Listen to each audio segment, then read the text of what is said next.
Hello, welcome back and thanks for joining me. It's Judy from Thistledew Creations here, and today I want to show you my Sunday. It wasn't really arm's length crafting, it was a project.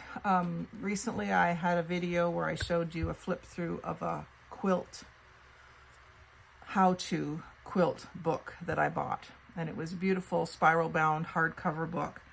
And I bought it specifically to use for my family photos, journaling cards, etc. that I'm sending to my family reunion in West Virginia this fall. I'm unable to go, but I want to send them something. So they're all quilters, and we're the Barnhouse Bees. And every year at the Bee, which is our family reunion, we show off what we made that year. So most of them are quilts, and the poor people that are delegated to hold up the quilts, their arms are really sore by the end of the afternoon. But we show off our quilts, explain, what inspired it, who we made it for, why we made it, what we made it out of, whatever interesting facts about the quilt. And there's usually a lot of people gifting quilts to each other. One year we did Valor quilts, where everyone made a quilt for a veteran from our family. And I was proud to make one for my cousin Danny Wayne. And so it's a really good tradition, and I wish we could go this year, but we just can't this year. So I'm going to send a bunch of stuff, and I wanted to do some quilt themed things. So I spent the weekend tearing that book to pieces, literally to pieces. I'm trying to think where the cover is now.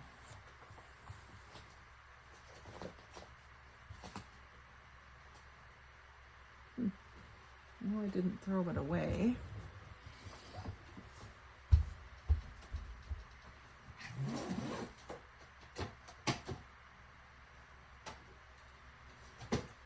Oh, there it is.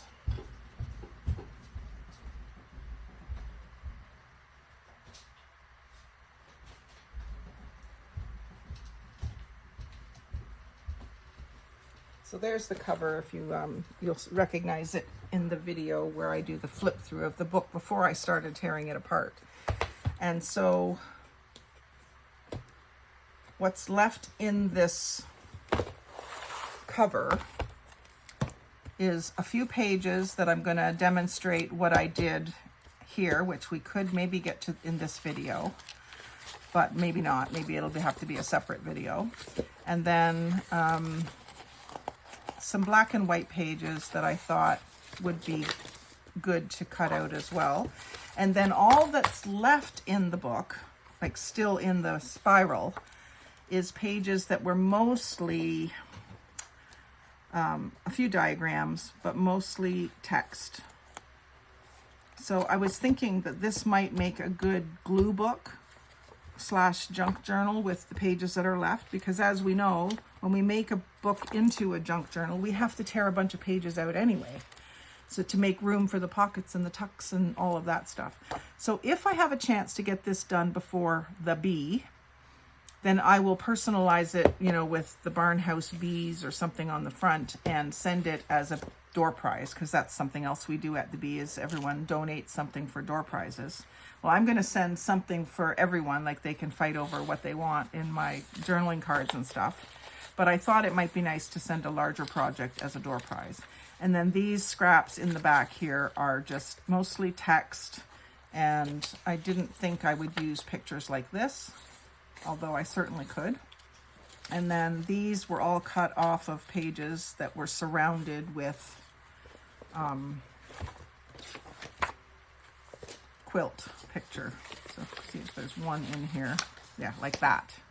So I harvested all of this pieces of quilt and saved these, and I thought they would make a nice little mini notebook of just, because it's basically a summary of the whole not paragraph, the whole chapter in the book.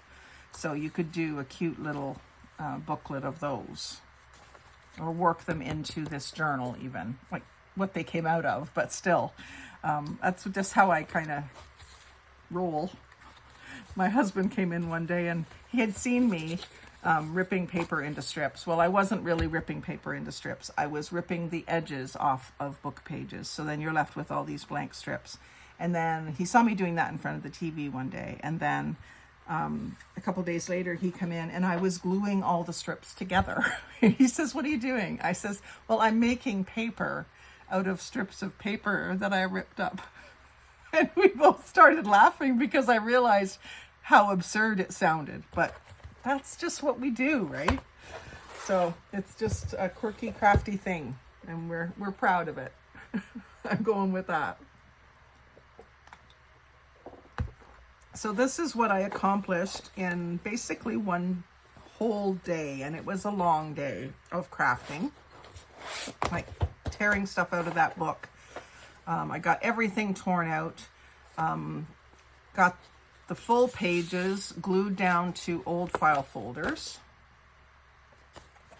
and I left 2 of them unprocessed for you to see how I did that. So I just used glue stick all over and then white glue around the edges and through the middle, like squiggles of it through the middle, and then pressed it down as well as I could. A lot of them looked a little bumpy when they were wet, but when they're drying after being under something heavy, they're nice and flat. So then once I had this done, then in the evening, I made them into cards and stuff. So this was a full page like this. So I cut it with my, not my guillotine, but my paper trimmer board. And for this one, I've folded it in half and inked all the edges and prepped it to be a book cover because I really, really like this pattern. It was the only kind of soft, pale, really vintage looking quilt in the book. The rest of them were more like red, white, and blue. They looked kind of newly made, not as old and worn as this one. I really like this one. So this might be filled with papers of these colors and some coffee dyed papers and some avocado dyed papers, and I'll make a little notebook. And that would also make a good door prize or a gift for someone special. Then there was this one, there was a section on applique. So I cut out the large flower applique that was in the middle of the page. And if you go back through the flip through of that book, you'll see it. And then I glued it down to the file folder. And when I cut it out as a booklet. So you can see that's the file folder join edge. So I just cut that out as a little booklet, and I will fill it with papers that are this shape, just a little bit smaller. Or it could also just be a flip up and a picture of my great-grandmother, because she made pillows this shape with square like edges. I don't know if I still have one. I think I do. This is her great-grandma Barnhouse. Georgie is her name. So this was just 3 envelopes. We get paid by one of our customers and she puts the envelopes, or she puts the check in one of these envelopes every week. So I just glued 3 of them together, and then I collaged the scraps of the quilting pages around the edges. And then I left pockets. So I might do all cards of Georgie and put them in the pockets, and then someone will have that as a little keepsake. And I've got a tear here that I've got to correct with some washi tape or something. But I thought that was cute the way it came out, almost like a little wallet. This was just a black and white photo printed on copy paper. So I thought that was a fun way to use that up. And then I did a couple of master boards, and I do wish I had saved one. I don't even think I took a picture of them, to be honest. Where I had this letter that I found in my mom's stuff. And it was a letter from a distant relative who I don't know. That was like a distant cousin of one of Mom's distant cousins or something. It wasn't a close relation, but it was on this lovely yellowy paper, and her handwriting was really nice. And so I just I didn't want to save it because no one cares about it except for, I don't even know who would care about it. It didn't really matter. So I just liked the writing and the fact that it was a handwritten letter from someone related. And so I did a masterboard, mixing it in with scraps of the quilt pictures. And then I just cut that up into all different size for tags. And it's just on file folder as well. So I just cut the page up into rectangles about 1.5 by 2.5 or something like that. Actually, I have some more of them here. I saved. Yeah. While I was working on this project, I created, well, I didn't really create the binder for it. I was emptying out an old binder that had sheet protectors. It was one of my mom's books that she had printed off emails from people and saved them in this binder. And some of them were stories and some of them were just chit chat back and forth. I saved a few things. I'm sorry, I'm getting off topic. I saved a few vintage things that I want to try to use. A letter that I wrote her. And then I started, I made tabs just with Post-it notes. And all the scraps from the book that I was creating, I sorted them so I could find them when I need them, kind of thing. And then there was one typed out poem, The Empty Rocking Chair. And I think this was one of the relatives of the letter. And then there was some other things that I've saved. All the white parts I saved because I can stamp on those. And then I separated the quilt pieces into color tones. So anything that was predominantly red went in this file. And then there was some pages that had this print. And then everything that was predominantly blue. I had a paste for aqua, but there wasn't any aqua. Some blues, some purples. I tried to make all the colors. And that way, when I'm done with this project, I can leave the scraps in there, but I can add scraps from other projects into it. And this can be a good one for on the go or out on the porch, because if you stick the scrap right into the book, it doesn't blow away on you, because that happens on my porch. And what I did was I didn't have it sitting facing this way with the openings at the top. I had it sitting facing me so that those openings were easy to slide something into.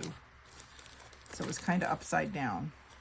You wouldn't carry it around like this because everything would fall out. This one was, pinks. So anything that had a bit of pink in it went in there. And then there was some of this kind of background behind words. So I cut out those flowers. And then large quilt picks, I did save a couple in here.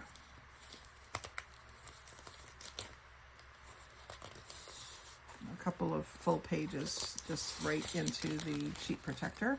And then all through the book, there was little pictures of quilts. So I cut those out and put them in here. I especially like these little strips that were borders at the top of the page. I cut a bunch of those out and tore some of them out. Some of them didn't use scissors. A lot of it I didn't use scissors because I like the little bit of rough edge, and I'll ink that. So that's all little pieces of quilt that I can use either in these projects or just any time. I love quilts too. And here's some of the rectangles. So I didn't worry myself about what it was saying, where I was ripping. I just ripped it evenly in half, in half, in half, in half until I got this size of piece. So it was a letter to my great-grandparents, and my mom had it. So that's what I used to make a master board. And I wish I had kept a plain one to show you, but I didn't. I was very keen on getting it done, and I thought, well, I'll just do a flip through of what I made at the end. So they're on file folder, which isn't terribly thick. So you could add another layer of colored paper or patterned paper, or even just coffee dyed paper on the back to give it a little more stiffness and make it a little easier to write on. You can write on this color, but sometimes you want something lighter and brighter. And then this one, I left a spot at the bottom. This is one of those quilt cutouts, and I left a spot at the bottom that I can either do a little collage or add a picture, or the picture can start down here and continue on up. Like these, definitely I will decorate further. Just wanted to show you how far I got with them.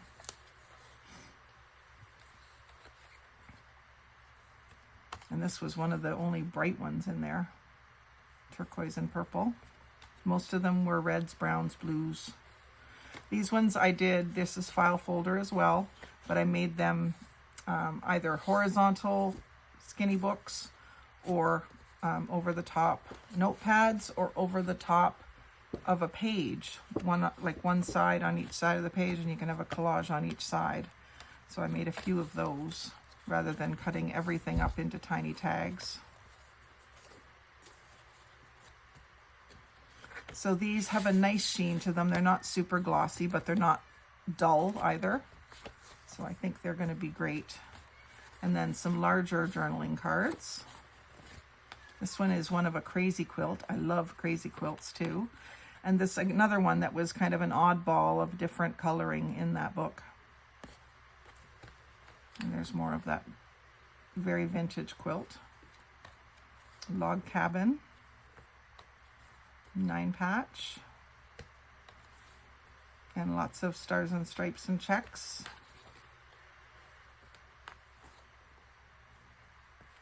And then another one that I've made a book cover. Has the crazy quilt on it. And another one with the different orientation. I just really had fun. And just went with the flow, and this is where it took me. There's Grandpa's bow tie. We did a quilt of that pattern one year before I started participating. And then here I left the edges where I tore it out of the book.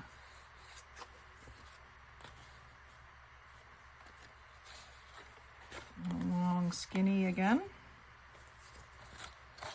And you can get a better feel for how my master board looked. I did a whole file folder, the whole back of it.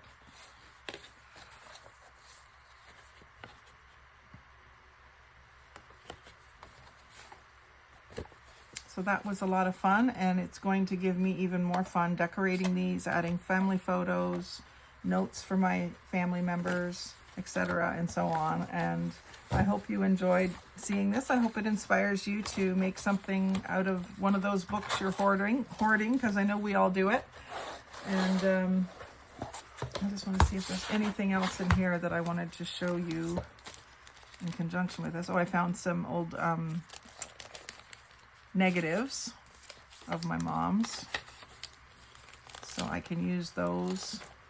There's one place about 45 minutes from me that still will develop photos from negatives, but I mean, we've probably already got the photos. It's just a matter of using the negatives in a creative way.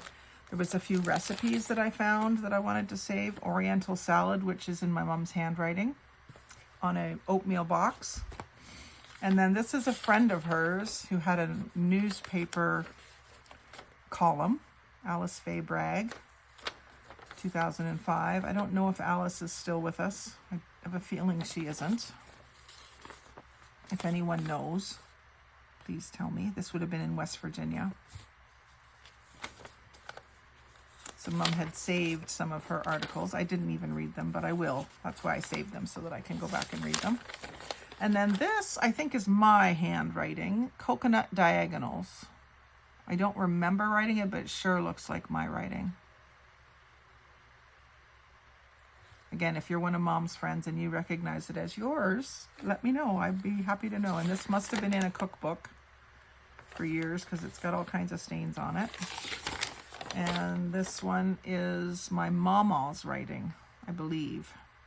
Turnip puff. And we make that every Christmas, Thanksgiving, and Easter. Anytime we're having turkey dinner, we make turnip puff. And for years I couldn't find that recipe. Now I've got it. And this is, I think, my writing again.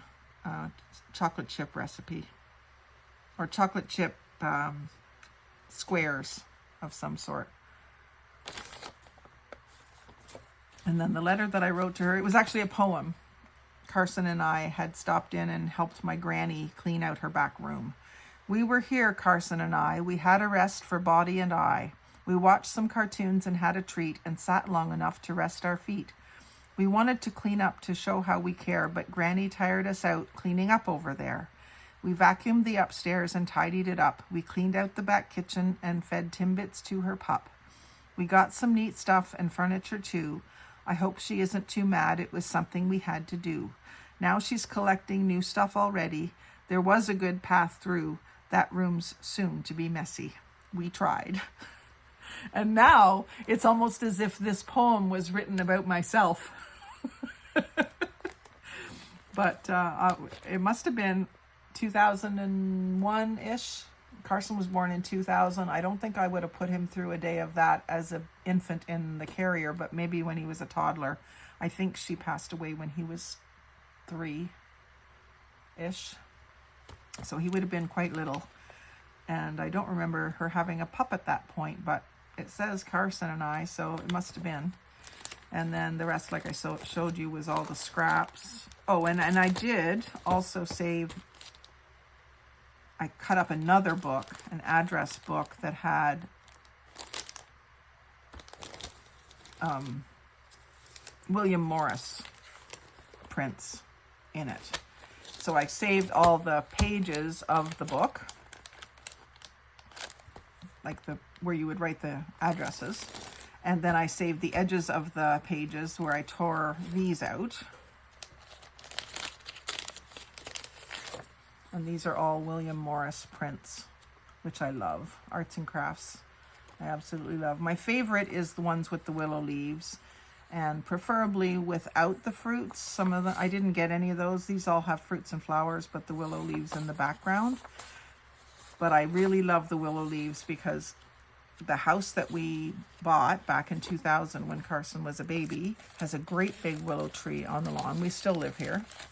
And I swear the willow tree was one of the 2 reasons I wanted the house. Well, 3 reasons, because it's a beautiful old house. But then it had this willow tree, and it has tin ceilings in the living room and dining room, which is where I sit and craft. And the first weekend we stayed here, we stayed on an air mattress on the floor in the middle of the living room. And I remember just staring up at the ceiling for hours that evening. Some envelopes that I harvested with the patterns, a couple of different patterns, and some other stuff that I was prepping for my family photos. And then I want to make little girls holding strings of buttons with these. So I cut out some more of those. And then what else have I got in here? Oh, some tags that I printed in fussy cut and stored in these little envelopes made out of old brochures. So they can go in my tickets drawer now that I have them all done. And then this was an advertisement by the town of Coburg, which is where I grew up. And so I just kind of made it into a bit of a book cover. It's kind of wonky. One side is wider than the other, but I may just put some edging or something along the edge to extend that page. But I just thought that was kind of cool. Some of those projects, you know, you start them and you never get back to them. And then the rest, oh, I did a tutorial on, I watched the Vintage Journal make this little dress and did it along with her, just with a piece of copy paper.